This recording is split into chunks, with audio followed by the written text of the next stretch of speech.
broadcasting live 4 days a week worldwide from the sunny beaches of Southern California. This is ExtremeHealthRadio.com. This is Dr. Bradley Nelson, author of The Emotion Code, How to Release Your Trapped Emotions for Abundant Health, Love, and Happiness.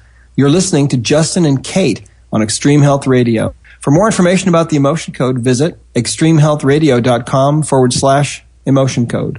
With all the advances in medical technology today, the key to longevity may be as simple as vitamin C. Discover the power of lipospheric vitamin C at ExtremeHealthRadio.com/vitamin C.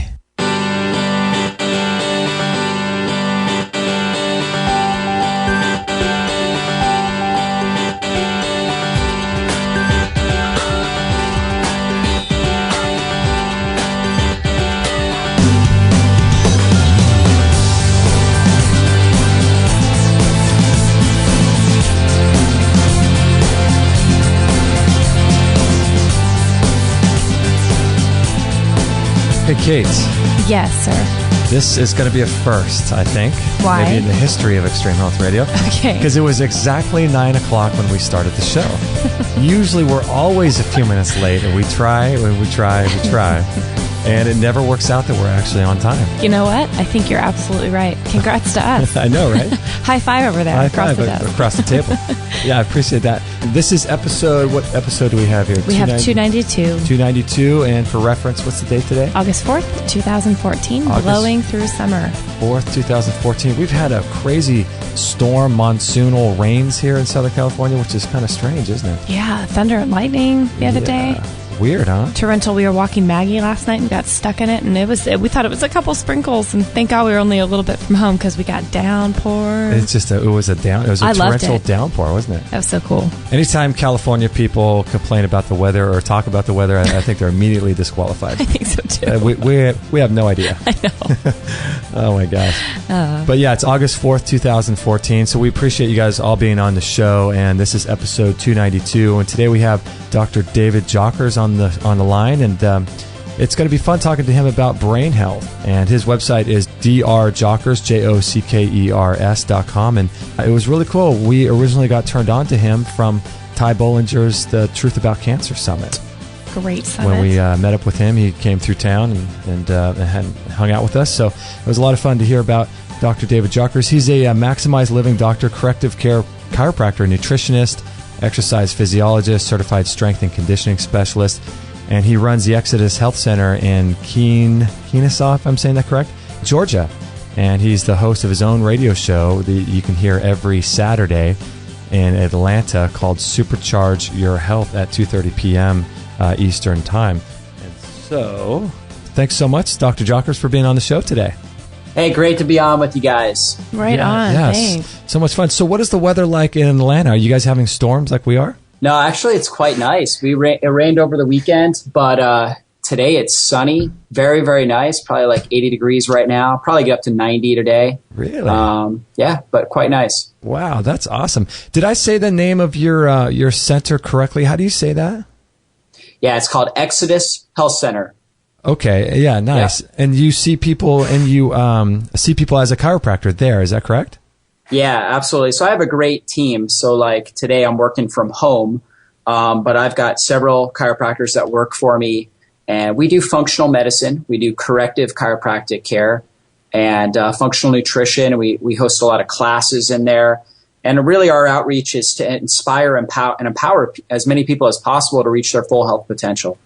I love that. And that term, I hear that term a lot, especially I was going to say recently. functional keeps popping up everywhere. Yeah, functional medicine. What does that mean? Yeah, that's a great question. So basically, typical medicine or the medical model in general is really focusing on diagnosing and treating diseases. Whereas functional medicine or functional nutrition or functional health in general is about how we optimize our health. So it's really more of not just a prevention model, but really how do we get the most out of our life, and how do we live at our highest level? So that's really what functional health, functional medicine, functional nutrition is really all about. And does that include, it's more like a holistic approach, right, of involving every part of all the systems of the body? Yeah, absolutely. So we look at blood work, different lab testing, in order to look at ranges. And the way that I look at ranges when I'm looking at lab work is different than a typical medical doctor. I'm not looking at, in a sense, the low and the high from a typical medical screening is extreme levels. I'm looking at a tighter functional range when I'm looking at different levels, whether it's, hemoglobin levels or blood sugar levels or things like thyroid levels. I'm looking for more of a tighter functional range. And that way I know that person is we're trying to really help them optimize their health and function at their peak potential. So what do you mean by tighter functional range? If you're looking at different levels, what does that mean?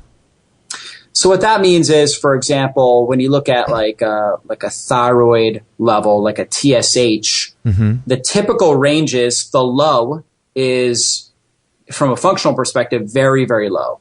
Okay. And so they took, a whole group of people with hypothyroidism and they basically measured them all out and they came up with these kind of extreme ranges, and they took out like the outliers and that's how they came up with the ranges. We want to look at a tighter range. So we want to kind of narrow the gap a little bit. It's kind of hard to explain just in a sense verbally without looking at a picture, but we want to see a tighter range. So that way we're looking more for optimal function. That's what we're trying to get to, is optimal function, peak performance for the individual, not just do they have the chronic disease yet or not.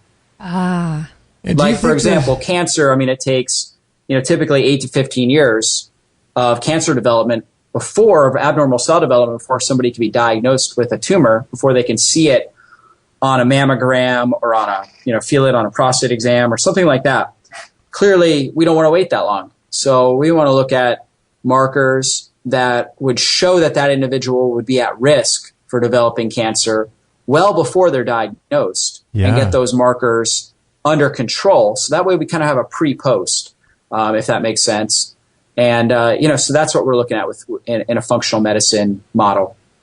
Nice. And so is there any merit to the whole idea that when you do a blood test like that, you're looking at different levels, that particular blood test is only a snapshot in time, or does that matter much, do you think?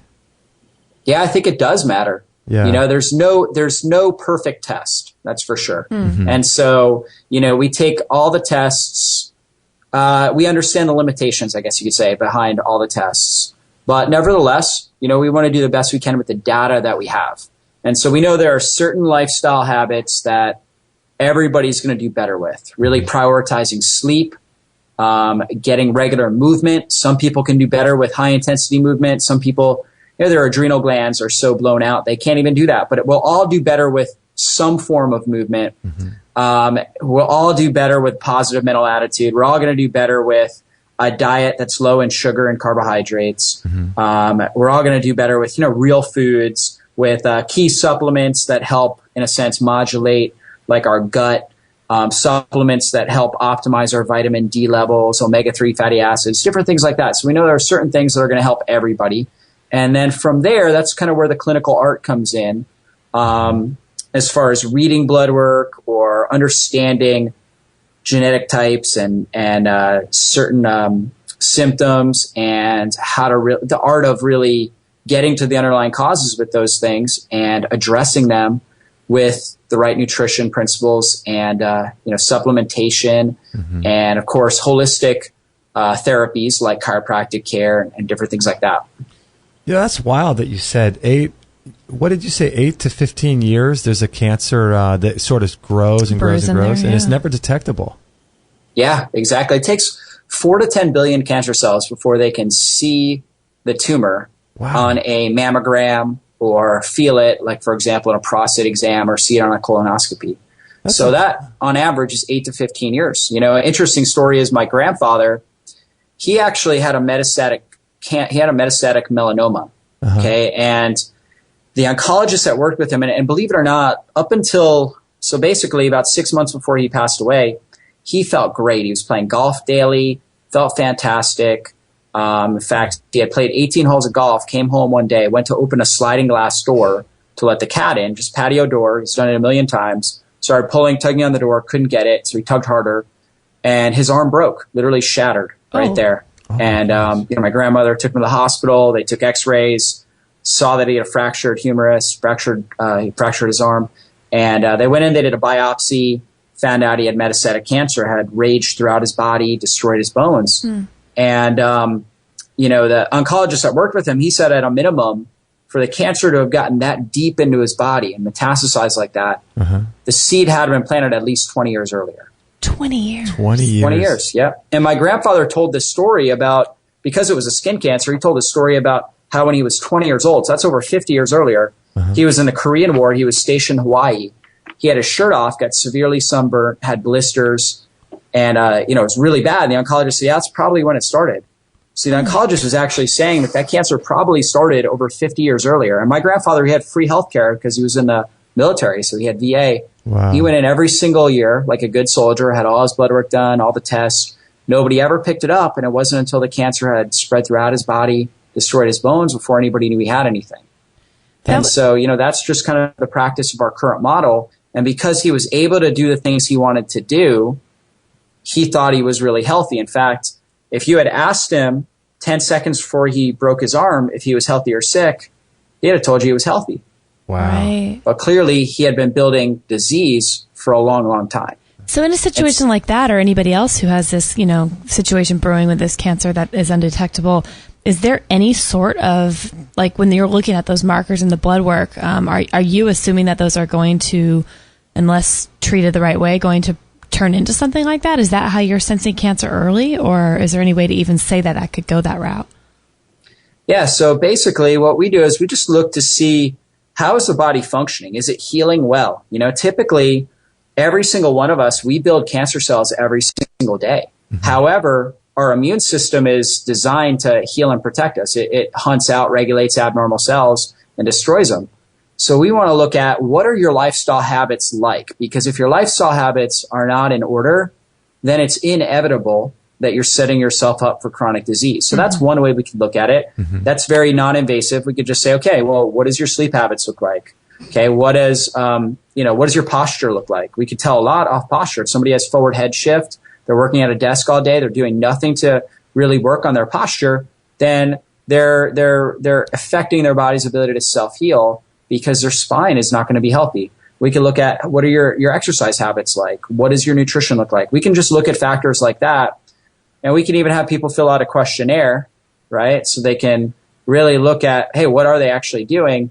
And just off of that alone, really doesn't cost anything.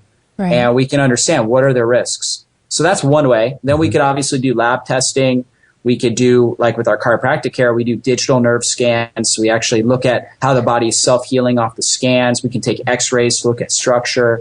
So we can go with further testing to now more specifically analyze what's happening. Is there a high level of inflammation, oxidative stress? Are there nutrient deficiencies? Is there a high level of toxicity in the body? So now we can actually objectively measure those things and actually do pre and post testing after a course of treatment.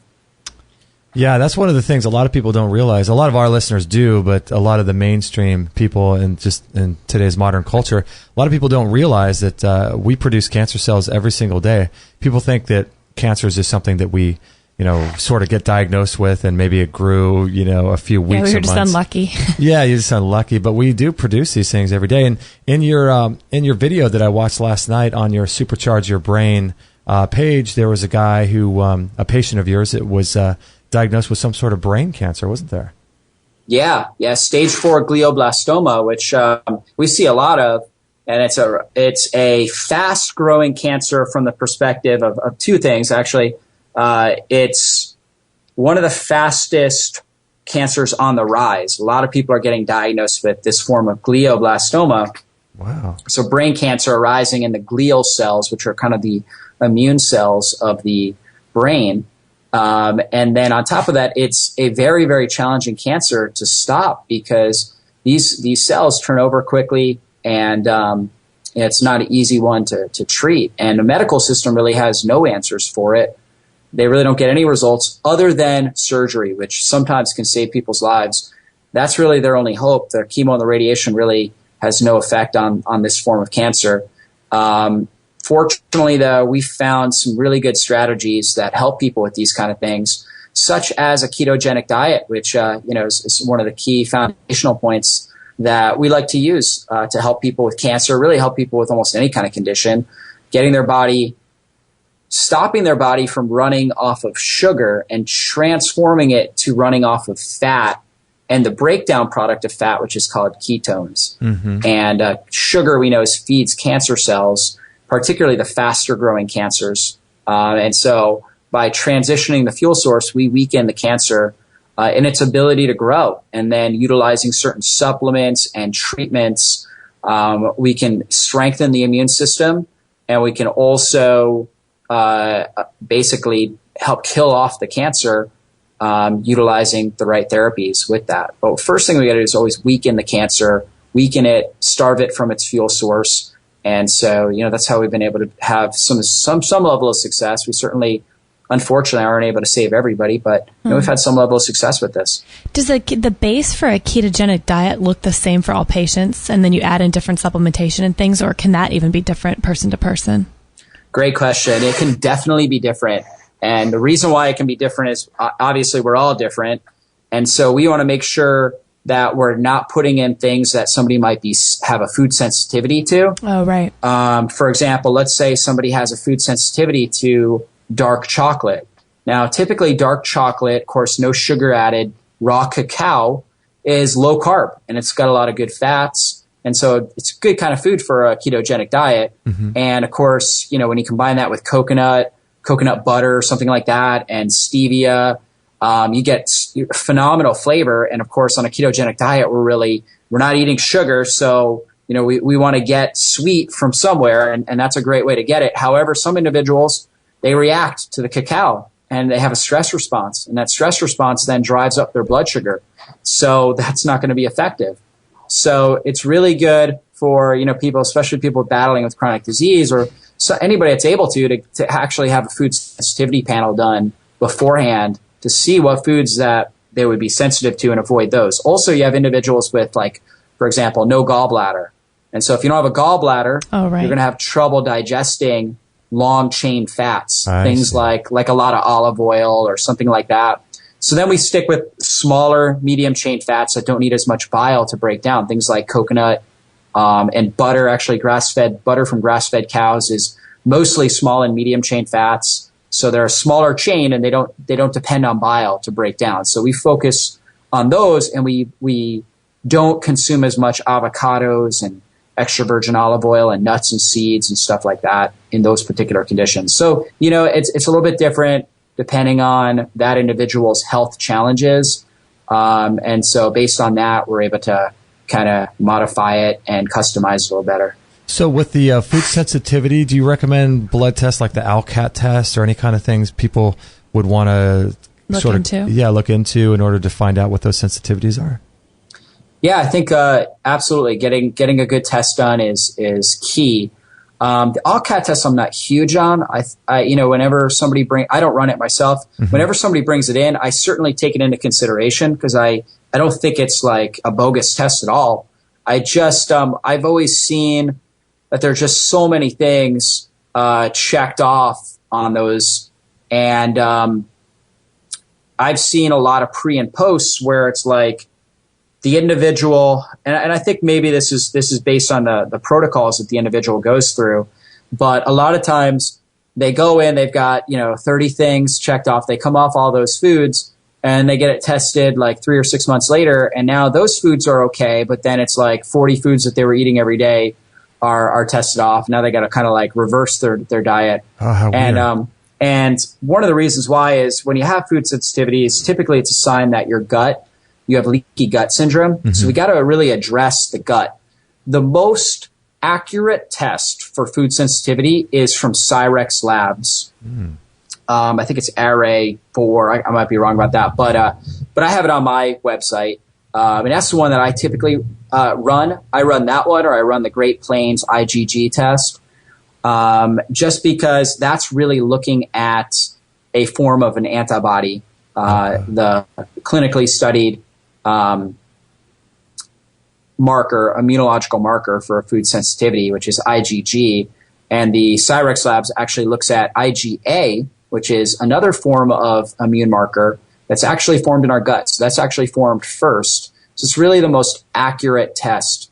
So if I see a Cyrex lab with certain things, it's like I know that those are definite food sensitivities. And I just have less trust, I guess you could say, in the AllCat, although I certainly take those things into consideration. Mm-hmm. And one thing that the listeners can do as well is, let's say you do get an AllCat test, or even if you don't get one done, let's say you eat an almond and you've got to clear your throat afterwards. You know, if you're noticing symptoms like that, it's a sign that your body's not responding well. You can also do a little bit of biofeedback test, where simple one is you could just put an almond on your tongue and you test your pulse beforehand, put an almond on your tongue, and then test it after. And if your pulse jumps up a couple beats, it's a sign that your body's having a stress response to that food. Oh my gosh. Interesting. So that's a little bit more accurate than like the muscle testing and things. Right, exactly. You know, I think a really key part of all of our health journey is really learning about our body. It's really listening to our body. Mm-hmm. You know, they say doctor means teacher, and you know, the greatest doctor in the world is really within you. And so you want to learn what your body's trying to teach you.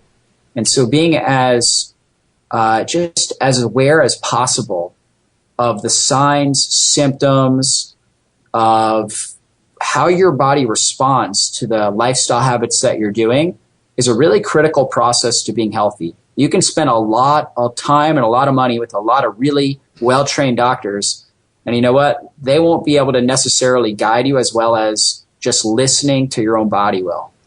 Yeah, I love that. And did you want to? No, I'm good. Okay, yeah. We're going to take a little bit of a break. I want to come back and talk more about your book, Supercharge Your Brain, which we're going to be talking about more. Supercharge Your Brain. If you go on to drjockers.com, you can check a really great video out about that, as well as that patient that we mentioned that had the glioblastoma. There's a video of that on that page too.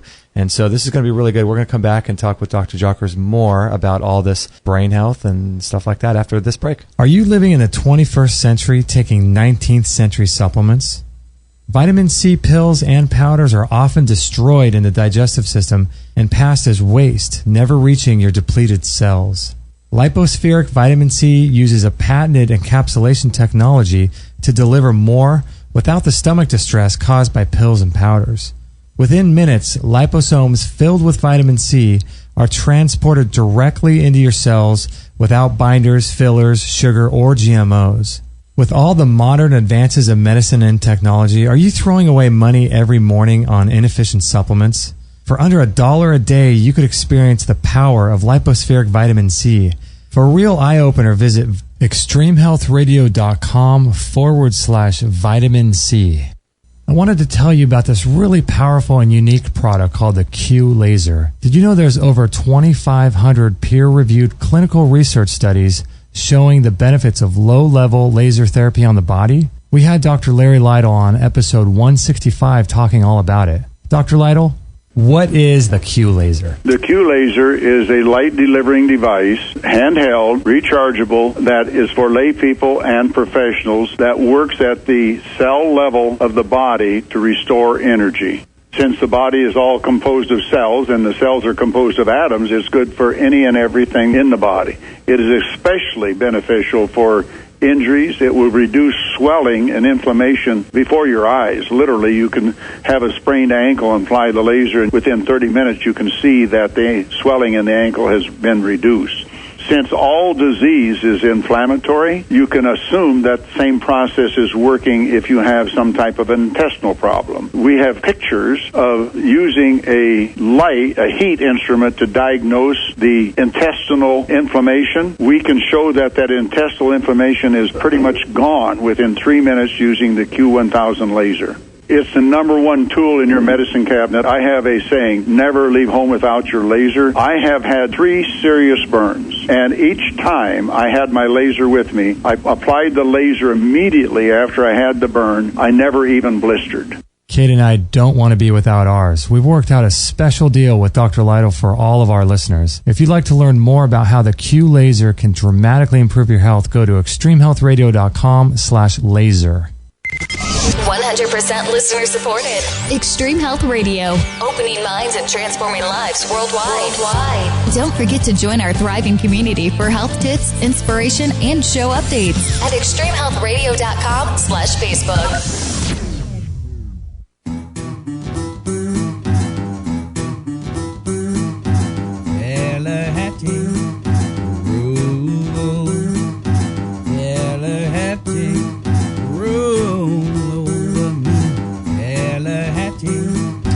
All right, Kate, so last night before the show, I wanted to come up with a few facts since we're going to be talking about the brain. And so I was on... Are they alarming? Yeah, very alarming.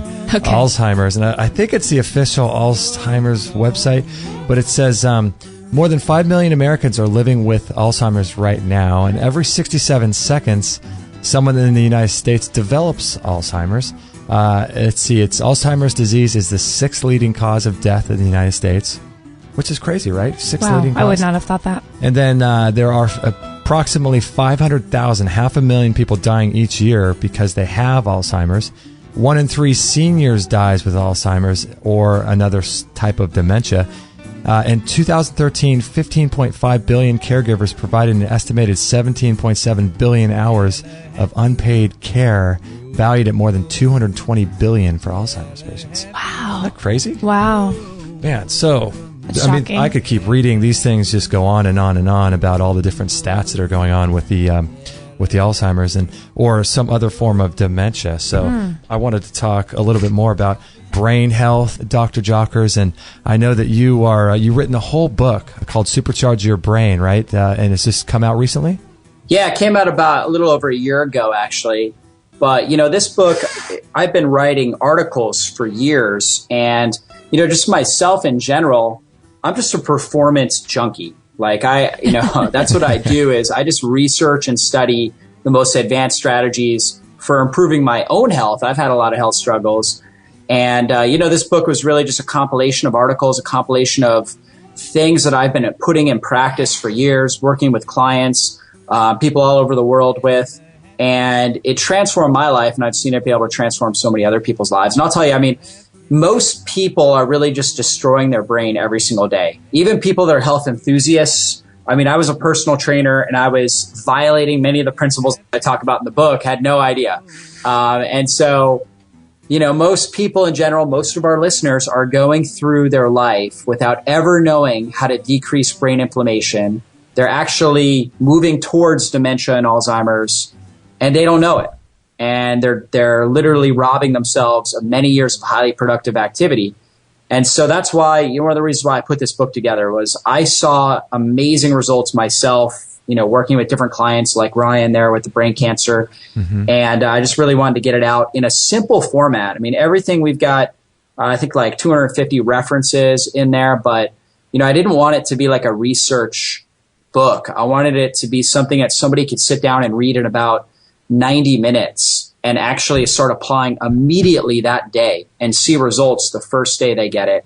And so, I really feel like I accomplished that, and the feedback I've gotten is tremendous. Yeah, there's so much. In today's world, you know this. You can search Google, you can read research papers till you're blue in the face. And to be honest, I think people are looking for exactly what you were just saying, something that's really quick and easy and tips.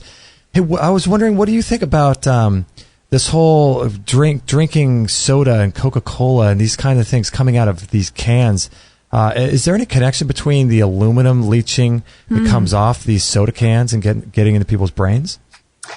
Yeah, so obviously with Alzheimer's disease, one of the telltale signs is we have aluminum. We have these things called amyloid plaques, which have aluminum in them. Uh-huh. And the aluminum is just a really, really, really potent free radical. Okay. So it's basically like gasoline on a fire, right? So we should have a small fire in our brain, kind of like we have a small fire in our house, in our fireplace. And so when we start adding things like aluminum and sugar and stuff like that, it's like pouring gasoline, just literally dumping gasoline. So what happens to the fireplace? It starts literally burning up the house. Mm-hmm. And that's what we're doing on a regular basis. And so, we look at something like a soda, like aluminum in general, we're going to, in a sense, take in because it's ubiquitous in our society. However, here's what happens when we have blood sugar disruptions, when we have blood sugar dysregulation, and this is really common. So we've heard of things like diabetes and prediabetes. And, most people that are on a higher carbohydrate diet, if you're drinking soda, we know that you have blood sugar dysregulation. What that does is that actually starves the brain for temporary periods of time. So the blood sugar goes up and then it comes down. And now the blood-brain barrier, this protective barrier that should protect our brain from things like aluminum from getting in, now becomes very permeable, meaning that it allows toxins to seep in because it's starving. So it'll eat anything. It'll take in anything. And so when we combine sugar with a toxin like aluminum, we're setting ourselves up for disaster. So now the aluminum gets, right into the blood-brain barrier and finds a comfortable spot in the brain. And that just stimulates our immune system, and our immune system starts slowly destroying and degrading our brain. Mm-hmm. And we set ourselves up for something like Alzheimer's disease. If someone has Alzheimer's disease and you were to do an autopsy on their brain, would it look any different than a regular functioning, healthy brain?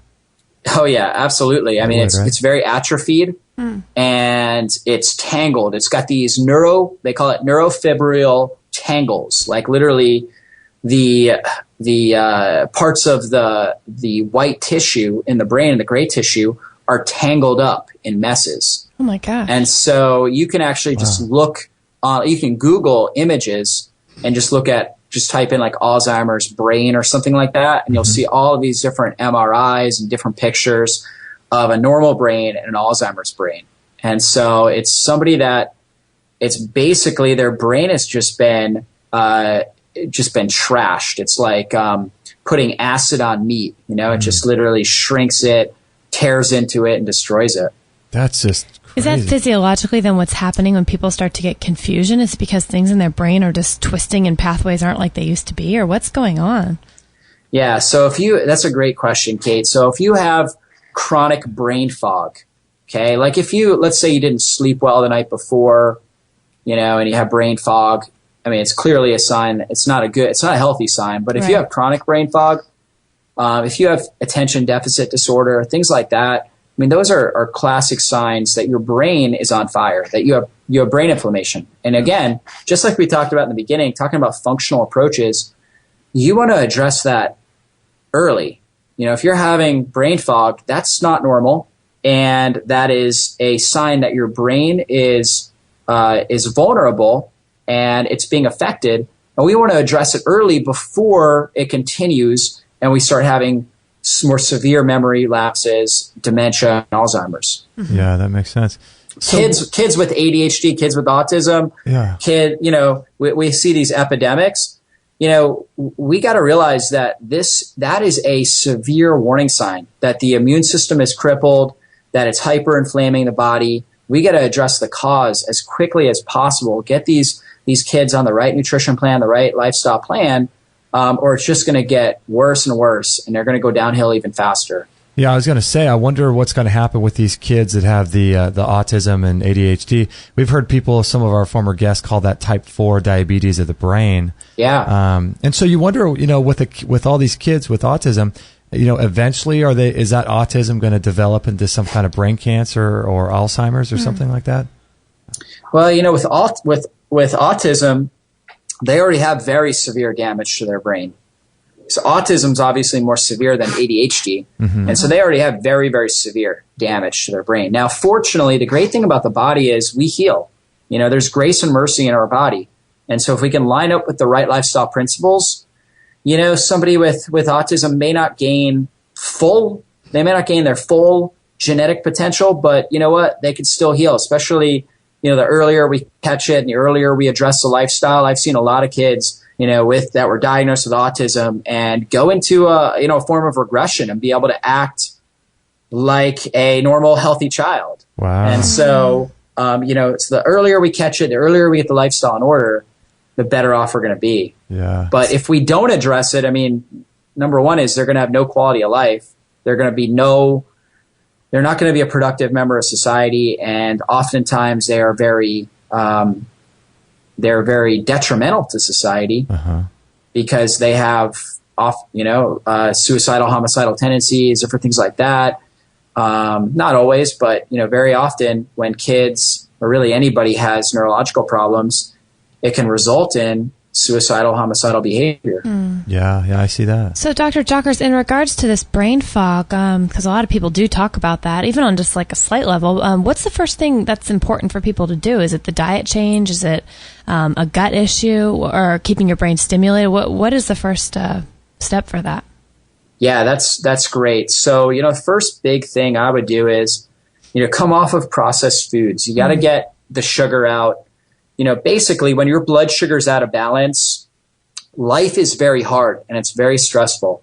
So when you're constantly dependent upon fuel every couple hours and you have these major swings, high blood sugar, low blood sugar, it leads to irritability, brain fog, confusion, trouble remembering things. So you got to get that under control. And the way that you do that is really focusing on good fats. The things that we were talking about earlier, getting a lot of coconut oil, coconut products into your system, avocados, extra virgin olive oil, healthy nuts and seeds, grass-fed meat, so grass-fed or pasture-raised animal products. These should be staples, and lots of antioxidants, non-starchy vegetables, low glycemic fruit like berries and lemons and limes, lots and lots of herbs, things like turmeric, ginger, oregano. So all of our Mediterranean herbs are fantastic, rosemary. So these are all really powerful for the brain. We want a nutrition plan that really focuses on those kind of foods. And when we do that, we can get our blood sugar stable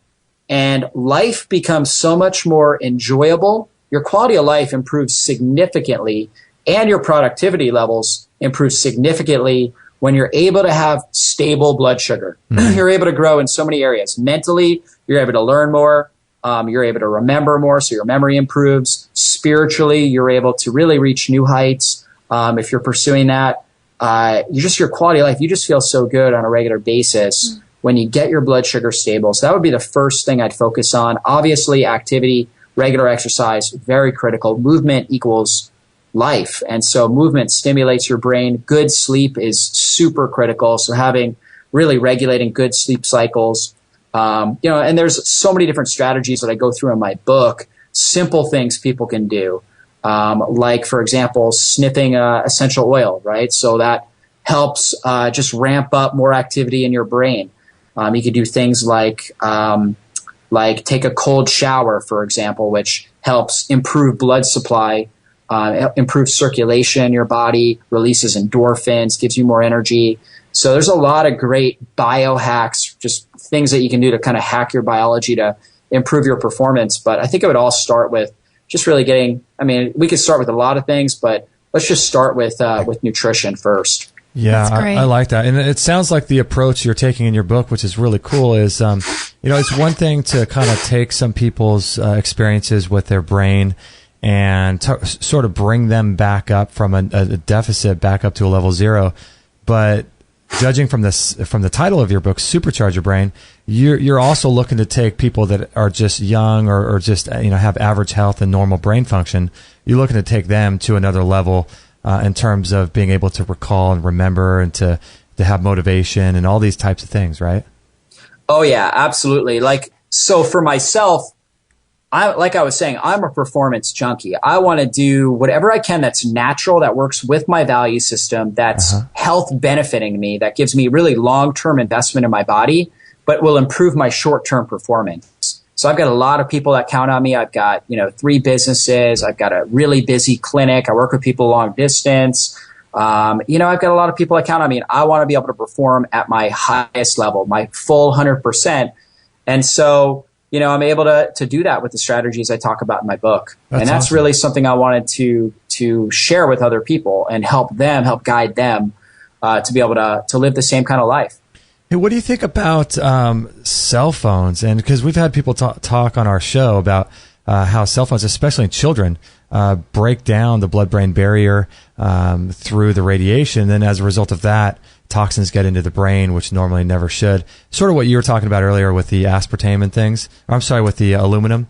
I suspect, I don't know, this is just a guess, but I think there's going to be a significant increase in brain issues as more and more people are using the cell phones, especially close to their head, don't you think? Oh, Justin, there already is. Yeah. So we're already seeing that. Brain cancer is one of the fastest growing cancers. And cell phones are, they call it like the new cigarette. And so, I don't think any of us are really ready to get rid of our cell phone, but we need to understand that there are consequences to using it, and we need to use it more appropriately. And I think there's a great opportunity for an industry that can really provide technology and tools to help us, in a sense, improve the safety of our cell phone use. I think that'll be something that really comes out. But we have to understand that there are dangers that are associated with it. And I will tell you, Justin, like when our blood sugar is dysregulated, then everything becomes more toxic. And so it just synergizes the toxicity level of everything, whether it's cell phone, the bad electromagnetic frequencies that come with that, or anything else. And, just for listeners, one key thing that I tell people to do, because, nobody's going to get rid of their cell phone, but a couple key things they can do to help minimize the electromagnetic frequency radiation stress is, number one, is put it on speakerphone as much as possible. Kind of keep it away from your body as much as you can. That's number one. Number two is, try not to make calls in areas where there's very low signal, because that's just putting more stress on your system. So that's number two. And then number three is try to get outside and go barefoot on grass, dirt, or sand as much as possible. Do something we call grounding, where you're actually getting the healing frequencies from the ground.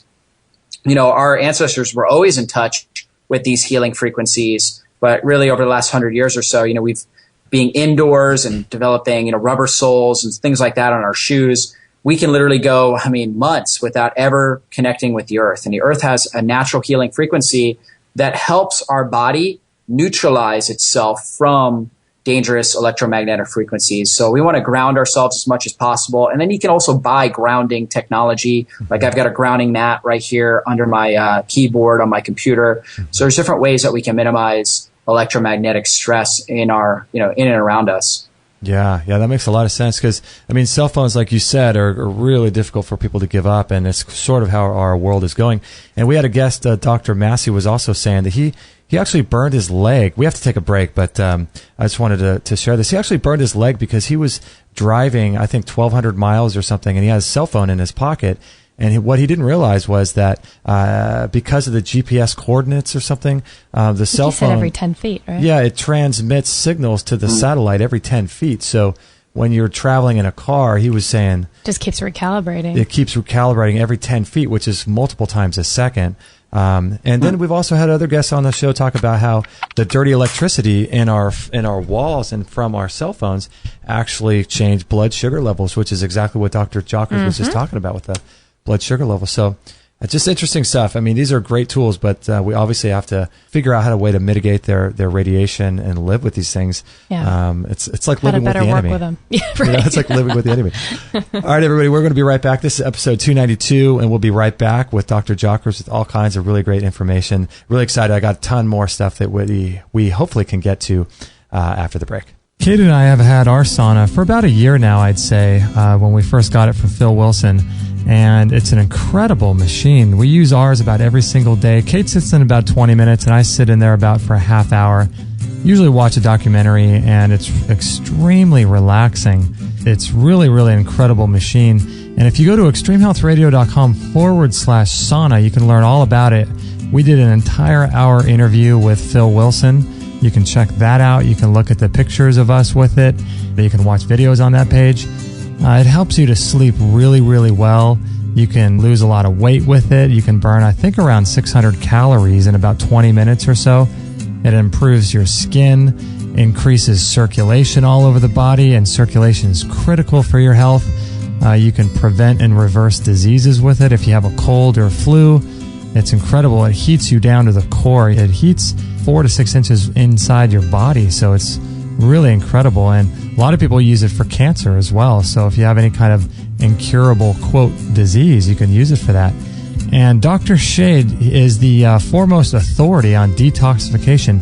And listen to what he says about it. how do I detoxify from plastics? I mean, you guys are using a sauna, and what does a sauna do for us? A sauna is great.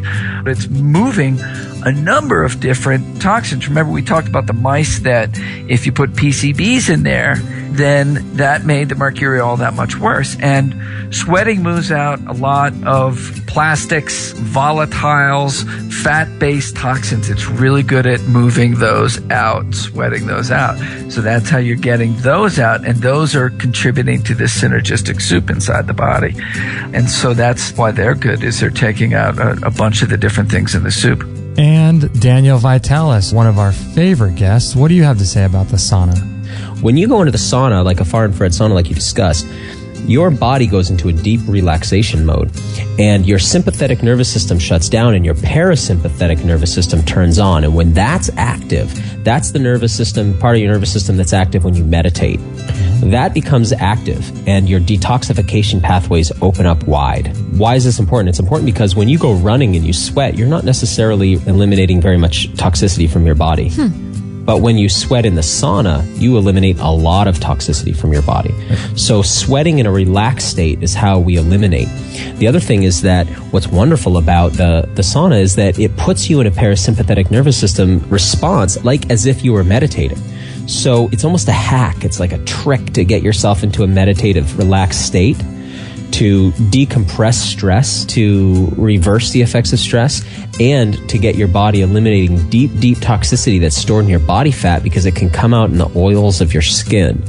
So I think, sauna is one of the most crucial detoxification, really health practices that we could take on, especially in this era of heavy toxicity, particularly fat-soluble toxins. The sauna is really, really great. They offer payment plans because if you buy it through PayPal, it's 100% secure. You don't even need a PayPal account.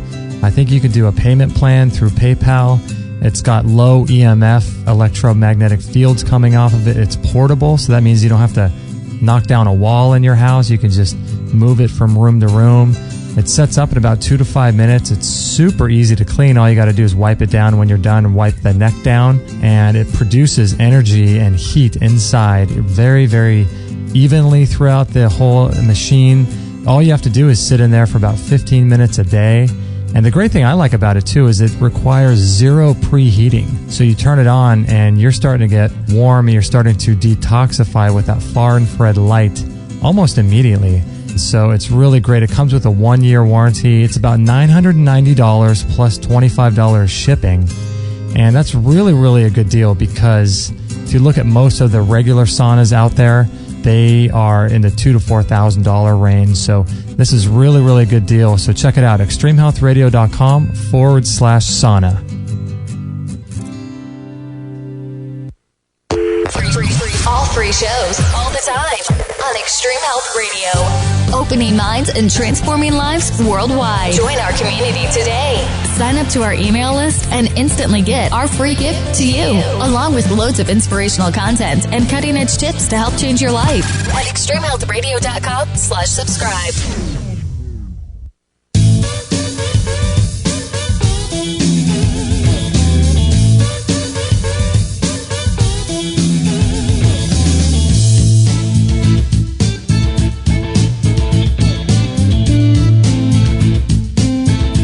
All right, this is episode 292 with Dr. David Jockers, and we're talking about Supercharge Your Brain, which is his book. And you can also follow him on Facebook. He's also going to be a member of the upcoming Detoxification Summit that's being run right now. So nice. You can check out his website for links to that. You can sign up to his newsletter list. He's got a bunch of stuff going on at drjockers, JOCKERS.com if you want to learn more about his practice and visit him or work with him over the phone. And I wanted to also let you guys know that we have a packed week this week. Tomorrow we have Dr. Larry Lytle. We'll be talking about the Q laser. And then on Wednesday, we're going to be talking with Tisha Morris about feng shui. Nice. Interesting concept that I don't know much about, so that should be a fun show. And Dr. Lloyd Jenkins on Thursday will be talking about the Budwood protocol for cancer and his approach using the Budwood protocol. And then, as always, our Friday shows Free for All Friday, every Friday at 9 a.m. Pacific. And we broadcast live 4 days a week, Monday, Wednesday, Thursday, Friday at 9 a.m. Pacific. So if you guys are interested in joining the chat room, you can join the community and become a part of the show that way. This week with an added Tuesday. That's right. This is the only week that we have an added Tuesday show. That's correct. So today we're talking with Dr. David Jockers. And I really love your approach, Dr. Jockers, about using some of the biohacks that you talked about. And I was just curious about some of the things like I saw on your video on your Supercharge Your Brain Health page for your book, people doing crossword puzzles. And there's websites like Luminosity that help to retrain your brain, I guess, or sort of improve the sort of exercise your brain. I was wondering what your thoughts were about these types of things. Yeah, I think they're excellent. I mean, I think that's a really key part of keeping your brain healthy. You know, we could talk a lot about nutrition, exercise, stuff like that. Probably a lot of listeners have heard of that. You know, something I termed in my book, and I really didn't come up with this term, but it's something called neurobics, right? Just really working out your brain. In fact, that's a term that really was described by some neurobiologists, one guy named Dr. Lawrence Katz and Manning Rubin. And it really refers to these physiological effects of using unique and non-routine ways of thinking and moving and how that affects our brain. So, for example, I mean, you know, you can certainly do like a crossword puzzle or, you know, like children's games in general are very, very good for that. So think games where you have to think quickly, you know, are all examples of neurobic activities. You can also do something like writing with your non-dominant hand, right? So when you try to do that, it's a new behavior. It's a new activity. And that new activity forces your brain to try to learn. So brush your teeth with your opposite hand. You could do things like really focusing on one sense at a time, like eating some food and really focusing on taste, right? And trying to taste everything you can imagine. In fact, even like keeping a little journal and journaling about the taste. In fact, I remember years ago I read this book. It's called Think Like Leonardo da Vinci. And they had all these different activities where you were focusing on one sense. You would sit outside and you would journal about all the different sounds that you heard while you were sitting outside. And so those kind of activities just really enhance your ability to learn because it's non-routine. It's not what you're routinely doing. And it forces you to stimulate new neural growth patterns. And you stimulate something in your brain called BDNF, brain-derived neurotropic growth factor, which is very anti-aging and really helps prevent against things like dementia, Alzheimer's disease, and helps really take your life to the next level. Wow, that's interesting. Yeah, we've heard of things like we have a rebounder here that we jump on every day. Yeah. And we've heard of things like doing the cross crawl, which I'm sure you're familiar with. You can do that where you raise maybe your right hand and then you raise your left leg and you sort of do this cross body. And I'm sure there's all kinds of exercise things people could do that do the same kind of thing, right? Definitely. Like cross crawl, for example, you have a portion of your brain, it's called your corpus callosum. And in my book, I go through like all the major regions of the brain and I give like kind of a brief description of what those areas do and how to enhance those certain areas. And so the cross crawl activity is, you know, when children are crawling, they're actually, believe it or not only are they gaining muscle strength, but they're actually stimulating their brain. Their brain grows and their level of neuronal connections, we call these little gaps called synapses, these little gaps between neurons, enhances significantly while they're doing that. And the reason why is that the crawling activity basically synergizes the different hemispheres, the two hemispheres, right and left hemisphere of your brain, and creates connections between the two. So we can simulate that even as adults by doing cross body movements. Okay. So like, you know, if you go to like a functional, like a CrossFit or something like that, they'll have you do a lot of exercises across your body. And so incorporating those kind of exercises, along with doing things like a cross crawl activity, just helps stimulate more regions of your brain and create this neuronal synergy to get you to, again, help you get more out of life. Yeah, I love it because I love your approach because, like, you know, for us, we obviously want to prevent Alzheimer's and dementia and things like that, brain cancer. That's obviously, you know, part of, you know, our health strategy and things, but we don't like to focus too much on that and placing all this emphasis on cancer and things. But I love your approach about taking things to another level. And I was curious about, you know how you've heard that thing where people will always talk about how we use 1% of our brain. I'm curious, first of all, I mean, how is that even knowable? How do we even know that we only use 1%? But it sounds like a true premise, so we'll just go with it. But assuming that's true, at what point do you think that we stop using our brain? Because like you're just saying with a child, their brain is being activated and sort of stimulated even when doing crawls and things all their life. And at some point, we just become stagnant. It's really weird. Yeah. It's funny that you bring that up because last night, my girlfriend and I saw Lucy, the movie Lucy, where they were talking about, she ends up getting to 100% function and stuff like that with her brain. Honestly, I've heard debatable things on that concept. I mean, it's still a very rough theory. It's kind of like it's a cool concept that, hey, we're only using like 1%. I don't know enough on that. Some of my mentors disagree with that concept. So I just don't know enough to really talk about it. However, what I do know is the brain is plastic, meaning that it's kind of the use it or lose it philosophy. Like it's the same thing as exercise. If you want to be strong, you can't just exercise, get in good shape and stop. Your brain changes based on the demands of the environment. So if you stop learning, if you, for example, retirement or, any of these kind of concepts we have in our society, people go to school for a period of time, they get a job and they just learn their job and then it just shut down. Like learning becomes not a priority in their life. That's detrimental for your future. That's a warning sign right there that your health is going downhill. We should be never ending learners. We should always be trying to learn things that we're excited about, things that we're passionate about. We should try to become, experts in different areas of our life. And so learning is so critical and it's such a powerful health enhancing strategy. So, learning about our body, learning about how to utilize our body, things that we talked about today, different fields that we might be passionate about. This is what we want to be doing. And a lot of people in society, unfortunately, they just want to be entertained passively. And that is, that sort of stagnicity causes their brain to atrophy. And, they literally lose life and lose health when they're doing that. Yeah, I completely agree. And it's interesting because, if we were to keep learning like a child does, like let's say a child's born and for the first 8 years they learn X amount.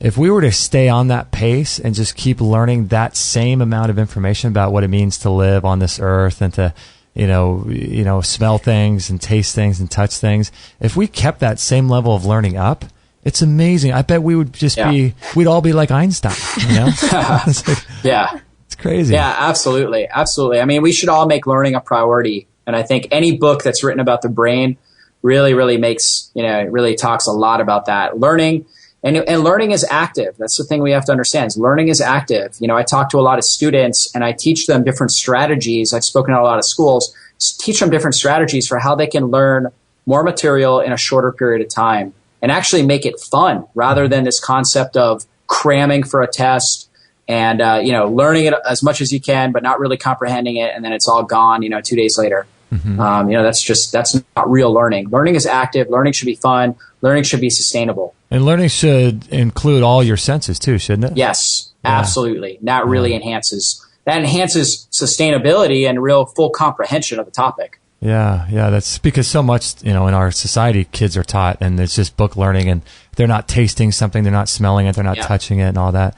What are your thoughts about nootropics and things and specified supplements and things like that for the brain? I'm sure you're a fan of those. Yeah. Oh, yeah. Well, I'm a big fan of, key supplements like foundational supplements. We got to keep inflammation under control. So, we need gut support. We need to have a healthy gut. So depending on the health of the gut, I mean, just one easy thing somebody can do is, use a quality probiotic for gut health. Sometimes if somebody has parasites or, just bad bacteria, small intestinal bacterial overgrowth, we need to kill those things off.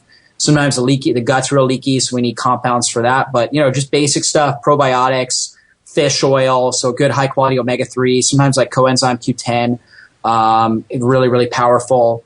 And you can also use things like astaxanthin. That's a favorite of mine. I really like to use that personally. I've got a product called Neuro O2, Neuro Oxygen that I like to use before like a intense riding session or something like that, where it's got like ginkgo biloba and feverfew and different herbs that enhance dilation and blood supply into the brain. So there's a lot of things we could talk about with supplements, but I would have people start with basics. Get a good whole food multivitamin, get probiotics, get fish oil, make sure your vitamin D levels are optimized by either getting time in the sunshine or supplementing there.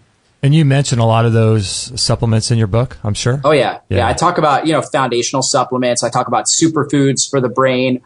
I don't go too in depth on, more advanced supplements. It's more of like here's a starter guide. Here's things that you can immediately start doing. And then I will be eventually writing kind of like just a more complete book down the road. Interesting. And I would imagine too, a lot of people have been writing about the connection between grain and our mental ability. The wheat belly. Yeah. Brain all connection. the stuff with the grain. Yeah. I imagine that's very damaging too, right? Yeah, for a number of reasons. I mean, number one is grains are starchy carbohydrates. And so starchy carbohydrates in general drive blood sugar up and can cause hormonal dysregulation, blood sugar dysregulation, with all the problems that are associated with that, like we talked about, glycation, where we get these sticky proteins and we get major inflammation in our body. So that's one thing. The other big thing is grains, particularly gluten-containing grains, are very damaging to our gut lining.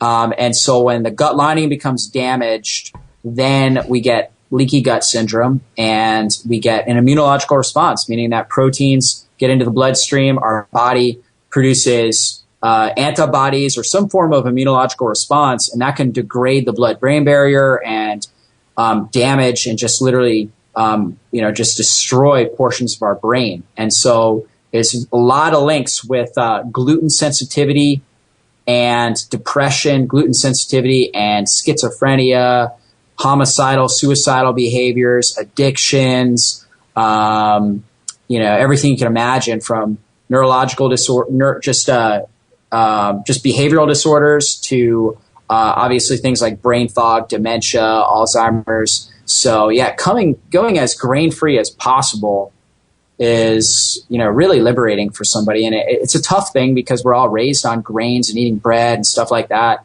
Mm-hmm. But, it's really transformed my life, and I've seen it help so many other people. So it's a worthwhile thing to look at and try for yourself. Yeah. So you don't eat any grain anymore, or not much? It's very rare. I never personally buy it. Sometimes, occasionally, if I'm over somebody's place and they have got a healthier grain, like maybe a brown rice or a quinoa, I might have some. But it's rare, maybe like once every 2 months or so. Interesting. Other than that, I just focus on good fats. And I feel so good when I eat like this. Good fats, antioxidants, non-starchy vegetables, low glycemic fruit, lots of herbs, clean proteins, grass-fed meat, pasture-raised poultry, wild game, and small amount of like natural sweeteners like stevia, things like that. And that's pretty much what my diet consists of, and I love it. I feel so good, have so much energy, great brain function on a regular basis, and I'm not even hungry that often. That's a cool thing too. Nice. Is it's a very sustainable way of living and eating. It's awesome. Did it take you a long time to kind of go down that and figure out what worked for you, or? Yeah, because, when I first started, so when I was 22, I had really severe leaky gut or irritable bowel syndrome. So I had a lot of digestive issues. And even though I was a personal trainer, I looked really good. I was really sick on the inside, and I ended up losing a lot of weight. I couldn't maintain any weight. My gut was really damaged, and I had chronic brain fog and all kinds of issues. This was happening while I was in graduate school. And so I just started experimenting. And back then there wasn't a whole lot of blogs and websites like there is now. Yeah. With all kinds of resources. But I just started experimenting and started learning more and more and realizing what was working well for my body. And, eventually I discovered things like intermittent fasting. I discovered exactly the kind of exercise, high intensity training that my body really needed and craved.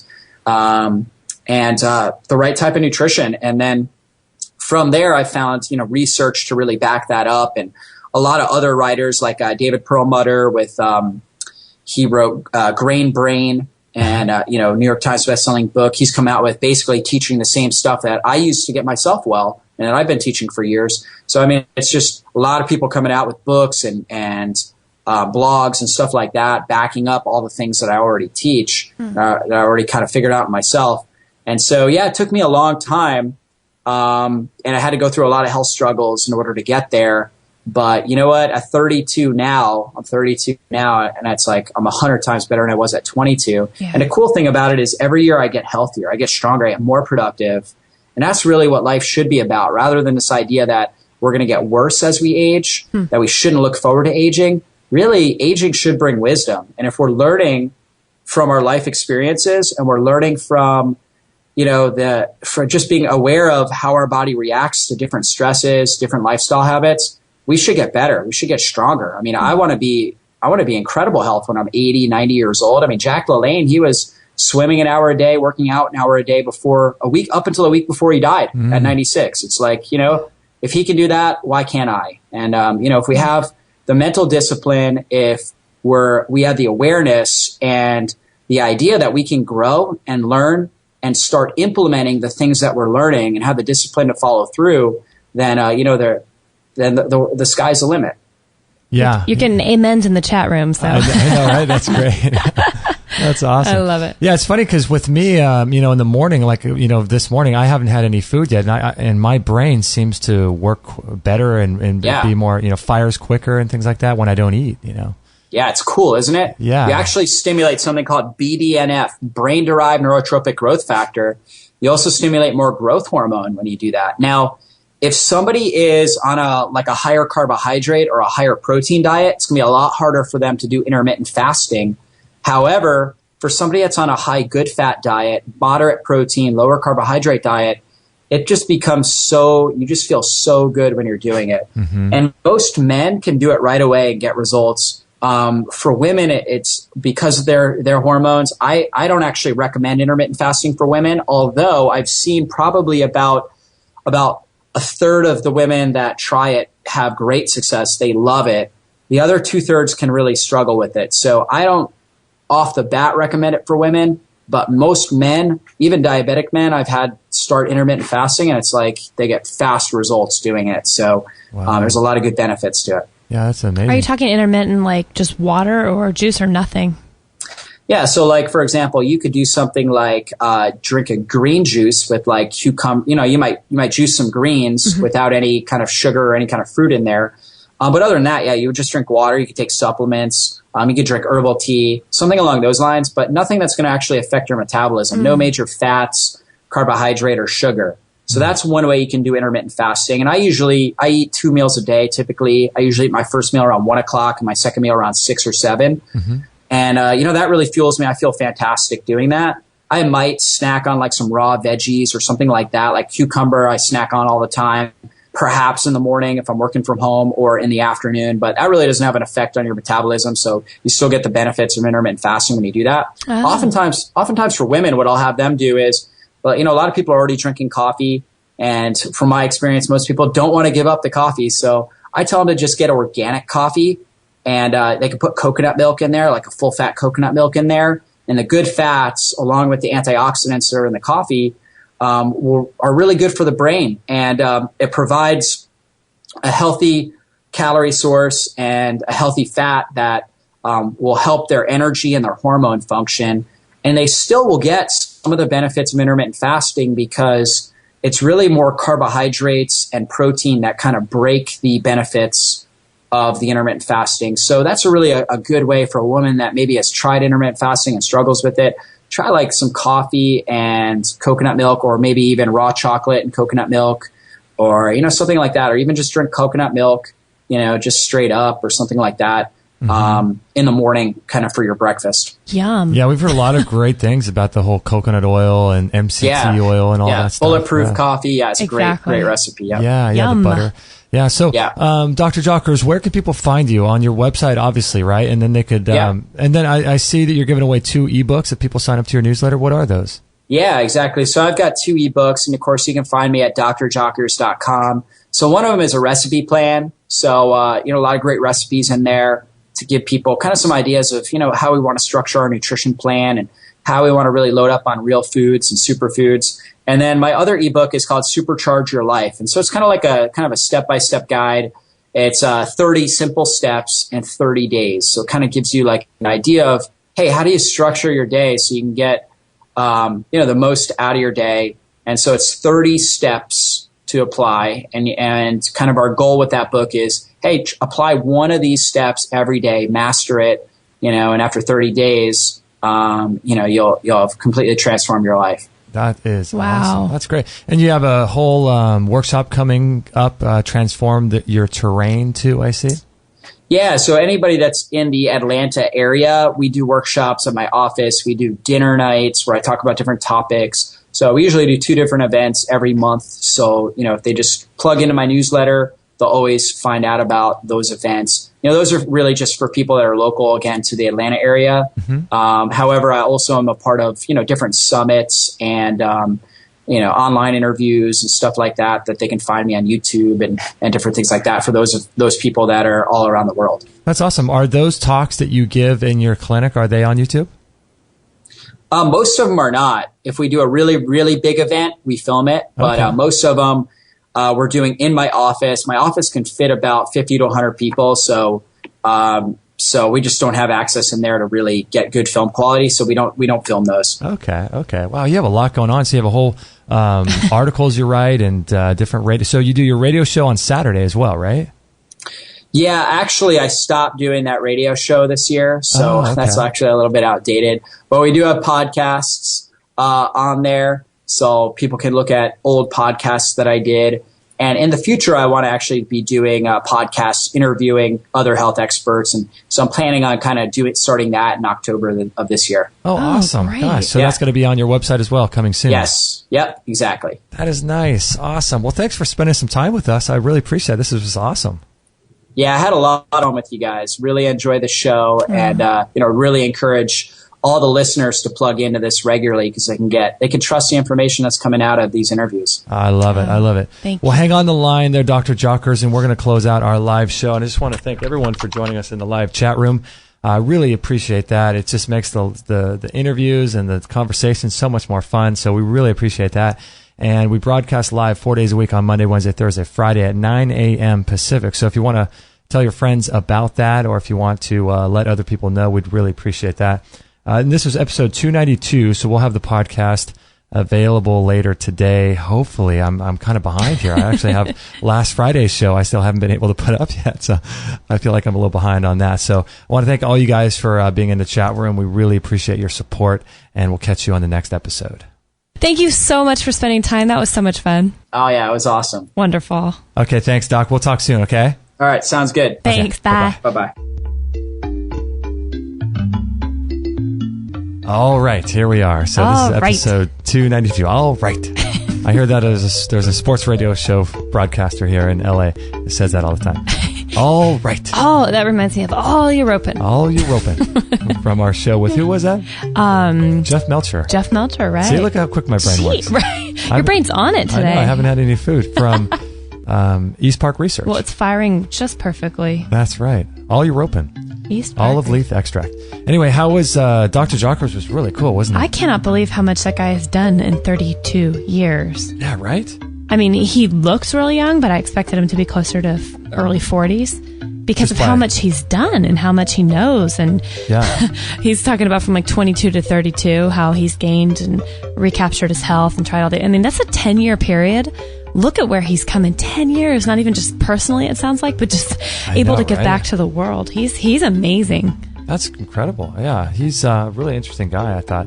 I love his approach about, getting people to take their brain health to the next level. And because I don't know, I mean, do we only use 10% of our brain? Like I said on the show, I don't even know how you said 1% on the show. Or 1%. Is that what we use? That's apparently what people say. How do people know that? Yeah, how is that even knowable? But I will say that there's definitely seems to be some sort of drop off. When we're a kid, look at at the amount of things that kids learn. You're right. Every day. If we learn that much as adults, it's so... I mean, I don't know how much of our brain we actually use, but it's not much. I don't know how they know 1%, but... I wonder when the drop-off happens. I thought that was interesting you brought that up. Is it like after you get out of high school? Is it after you get out of college? Or is it the people who just even, like myself, who kind of skated through high school, like he said, just absorbing that information and then regurgitating it and forgetting about it? I mean, I'm not really... I guess you're kind of using your brain in order to even retain that for a couple days or weeks. But I didn't feel like I learned anything. So does your brain stop? Like, at what point do you get out of grade school and you really just stop thinking, pretty much, or you regress? Most people, I don't know. It seems like as a child, as a baby, all the way up until maybe 10. I mean, that's just an arbitrary number, but it seems like between those years, you sort of learn. Everyone learns by default because you have to learn in order to live, and you just, it's instinctual to crawl and things like that. And when you crawl, you're creating new neural pathways and all that stuff. But I think it's probably just like a steady decline. It's just a steady decline. And then once you are done with school, like he said, you just kind of, people stop learning. I know really smart people that just stop learning. They're not on any kind of pathway. They're not exercising their brain. They're not into anything. They just either, have children, or they stop going to school, or they've stopped learning their job, and then they just don't learn it. They don't read. It was interesting how you said you might just learn at the beginning what you need to do for your job, and then you're just sitting there just like a robot doing it for the next 50 years or whatever it is. It's like you're not constantly being challenged in that area anymore. That's sad. It's weird, isn't it? That's really sad. Yeah, it's I mean, for one, I love learning. I love exploring new things and being on a path of growth and transformation. I mean, to me, that's what makes life fun. Totally. Me too. And exploring new ideas and stretching your mind and trying to see what's possible, like what he's doing. I just think that's what makes life fun. I mean, how boring is it just to sit around and watch TV and to not think about anything or do anything? Yeah. It's... I know. Some of those biohacks he's talking about are interesting, like using your left hand. Oh, gosh. And for your teeth, brushing your teeth or writing, that's hard. Oh, I thought about it, like try to sign your name with your left hand if you're right-handed.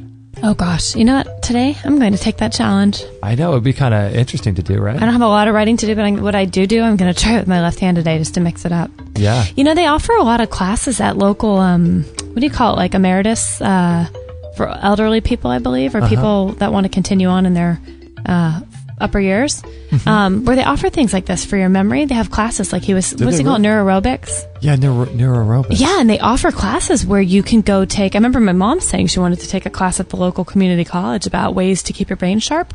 Really? Yeah. And these are just like exercises? Because they probably wouldn't know anything about nutrition. Probably not nutrition, but more exercise type for your brain. And I thought, wow, that's great that at least people are waking up enough to start adding those to, people's protocols, in everyday situations where normal people wouldn't even think that that's something that you need to work out in order to keep.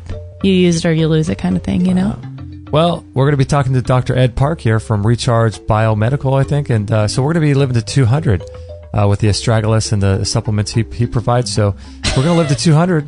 We got to have these functional brains, right? It'd be horrible if your brain checked out at 90 and you had to live another 110 years, just like a blob. Just a vegetable. Horrible. Yeah, that would not be good. No.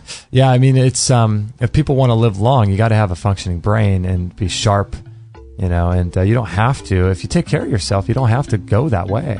Isn't it funny that most elderly people, because I talk to people at the salon, I have for years, and when they start describing an elderly parent or a grandparent, like probably 1 out of 10 people will describe their relative as, but they're still sharp as a tack. They're still all there. All their faculties are still, but that's like 1 out of 10 or 1 out of 20. I mean, it's a very low number. Usually it's like, oh, we went and visited grandma in the home. She lost it back in her 70s. And, it's like hardly anybody. You don't hear that very often of like, but she's still all there, And then when you do, you think, wow, I mean, that's, if you went to a retirement community or an old folks home, and it's probably 1 out of 20, that's probably at that in the upper ages that is still really there. So something is going on. Like, why does your brain have to check out before your body? That just doesn't seem right to me. Yeah, it doesn't seem to be right. And, it's one of those things. I don't blame. I mean, that's the result of someone not taking care of their body and their brain their whole life, right? Yeah. But I don't blame them because, if you just go along with what society tells you, you're going to be drinking Coca-Cola and Pepsi, and you're going to be doing, having a cell phone attached to your head. What are those things they have on your ear? Those clips? I know. They keep your phone in your ear at all times. That is just insane. And so, I don't blame people like that because, what did Coca-Cola come out in 1950 or something like that? Right. And so back then, people were drinking Coke. And look how it's marketed, by the way. So it's not like you can blame people. It's the American way. It's the American way. You couldn't research things back then. You didn't know that the phosphoric acid would leach the aluminum and affect your blood-brain barrier. These types of things, they just weren't known back then because Coca-Cola was a relatively new product. So I don't blame people like that. But what the problem is that people today have no excuse. I agree. The world of information is a Google search away. And so you can't just continue to take hook, line, and sinker what society tries to feed you and all this Wonder Bread and grain. All this stuff, it's going to lead you, if you don't do anything about it, the end result is that. Being someone who has cancer and Alzheimer's or who dies of a heart attack. That's just the natural progression of things. of doing what society tells you to do.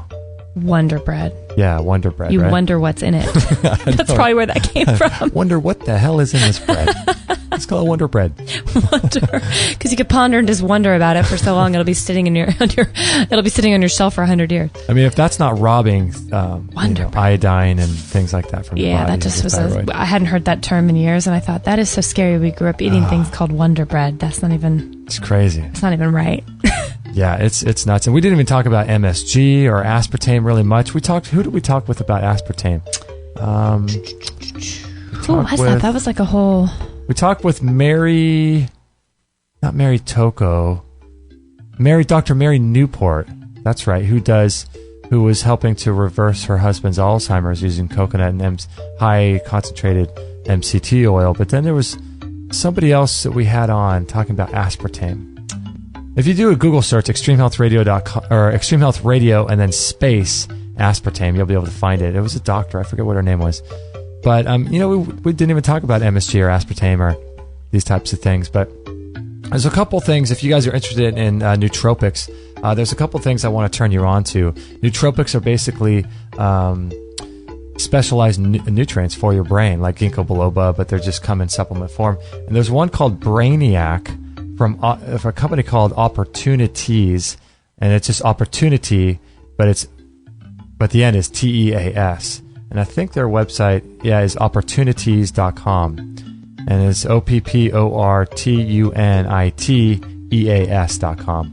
Opportunities.com. And it's for memory, clarity, energy, creativity, and attention. And we have this powder here that's pretty interesting stuff, and we really like it. I add it to my smoothies. What's in there for brain function? I'm trying to look here. Let's see. It gives all the... It's really good stuff. I think it came... Actually, you can look on the website for all the ingredients, but I have all the servings and the grams of vitamin D3 and all the stuff that's in it. But I don't have the actual... Let's see. Rhodiola. Let's see. Guarana extract. Theanine, alpha... Shazanda berries. Nice. Yeah, all kinds of really interesting stuff. And also, something else that you want to check out, too, is one called Alpha Brain by a company called Onnit, ONNIT. And they have a supplement that's very similar as a nootropic for... I'll put a link to the website on episode 292. What does nootropic mean? Nootropic is just specialized nutrients and minerals and supplements for your brain. That's awesome. So I like that word. Brain food. It's pretty cool. Nootropics. And also a website called Luminosity, which would help people get their brain going. Get their brain going, yeah. So check out Dr. Jockers' book. He's great. Supercharge Your Brain. Pretty cool. Yeah, it makes me want. It's funny what you start wanting to do after you listen to a show like this or a part of a show. I'm like, okay, now I got to work on my brain. I know, right? Got to work on my brain actively, which is good. He's got a lot of really cool. He's got a lot of really cool recipes. Super green fudge cups. Have you seen these? No. Check this out. Super. Let me. Turn those look like Reese's Pieces. Really quick, and I'll click on it, and then turn it again so you can check out the full picture of that. Look at that. Looks like Reese's Pieces. Those look exactly like that. Or what do you call those? Buttercups or something? Reese's Pieces. Is that what they're called? Peanut butter cups. Oh, peanut butter cups. Go down a little. What's in that? I see coconut oil. I'll turn it back here. Let's see. Super green, 1 cup coconut oil, soft, not melted, coconut butter, almond butter, raw honey. Ooh. Super green powder, raw cacao. Wow. Of stevia, vanilla, coconut flakes, silvered almonds, or slivered. Silvered. Is that what? Silvered, yeah. Silvered. Sprinkle of sea salt. Wow, that looks really good. Did he make that up, or is that a guest post? Let's take a look here. Because he's winning my heart right now. He's won you over? He might have won me over right there. Yeah, it was posted by him. Super green fudge cups. Wow. This recipe, is by my friend Kelsey Yeo, Kelcieyeo. She has one of my favorite recipe blogs, Kelsey's Creations. Wow, that's cool. Yeah, so he's got a lot of really cool, interesting recipes. Super good fats on here. Blueberry bran muffins. Want to check that out? Look at that. Oh, holy moly. Isn't Yum, that? what's in that? Because I know he's not a big fan of the grain, so what's the base? Probably coconut flour? Yeah, 3 organic eggs, a half cup melted coconut oil, a half cup, I wonder what this is, Suro Gold, Suero Gold. A 4th cup Suro Gold. Do you know what that is? Is that like a yacon syrup or something like that? No, because he's got honey as the 2 tablespoons of honey. Google Seuro. Seuro Gold. All one word? Yeah. And then 15 drops vanilla cream stevia. How good does that sound? Yeah. Pink salt, organic blueberries, a half cup coconut flour, and 3/4 of a teaspoon aluminum-free baking powder. Oh, it's a probiotic soak. Oh. Interesting. Wow, look at those. That looks amazing. Yeah, I want to make those. Yummy. Yeah, so check out Dr. Jockers. You can find him on Facebook, too. We'll put links to everything on episode 292, so I just wanted to let you guys know about that. And if there's ever anything we could do for you, please let us know. If you guys have any questions about those commercials that we ran the ads for today, which was the lipospheric vitamin C, we're such big fans of that, encapsulated in the liposomes, and incredible for your immune system. It doesn't hurt your stomach, which most vitamin C does. Yeah, it's not harsh at all. Yes. Kind of blows my mind. Yeah, it's just amazing. You take 1,000 milligrams in a clip, and you don't feel any stomach discomfort at all. A really great way to absorb vitamin C at high levels. And then the laser and then the sauna. So if you guys have any questions about any of those, you can check out the laser page and sauna page. And also I want to let you guys know too, if you want to sign up to our email list, you can keep up to date with all of our shows that way. And if you want to support us via Amazon or our store, we have links to that on our website as well. So we appreciate when you purchase your products through Amazon through our links. So we appreciate all that. That's about it, right? So grateful, yeah. So grateful for the show, grateful for everybody purchasing, and grateful for this great information. He was just awesome. Yeah, I loved him. He was good. And I'm grateful I get to go eat something for my brain. You never really thought you'd say that. Words you never thought you'd say. No, was something else I never thought I'd say? What's that? Sitting here looking at our newly redone studio with this bamboo wallpaper, I see like a pattern of a creepy looking eye staring at me now in the corner. Oh, I see that. It's like the all-seeing eye over there. I don't know about that. It's like the eye of Horus or something. Oh, gosh, I know. What's that? It was during this episode I looked over there and I'm like, don't like that thing staring at me. What's that staring at me? The eye of Horus. Great. Yeah, we got the eye of Horus in the studio. So I want to thank all you guys for joining us, episode 292, and we will catch you on the next episode. Nice. Hey everybody, this is Josie, Justin's mum. Don't tell him, but I know he would absolutely be really happy if you would sign up to his free weekly newsletter. And don't forget to share this with all your friends. This is the buzzing bumblebee signing off. That was so good.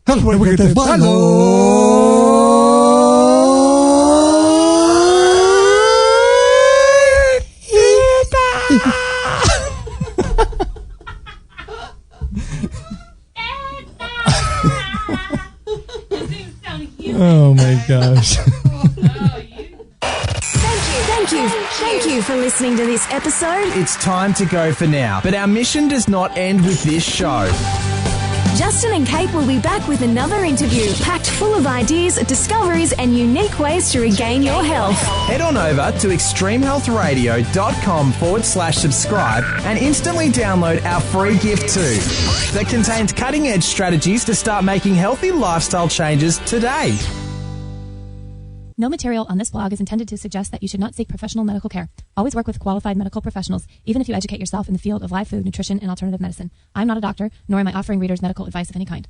None of the information offered here should be interpreted as a diagnosis of any disease, nor an attempt to treat or prevent any disease or condition. While information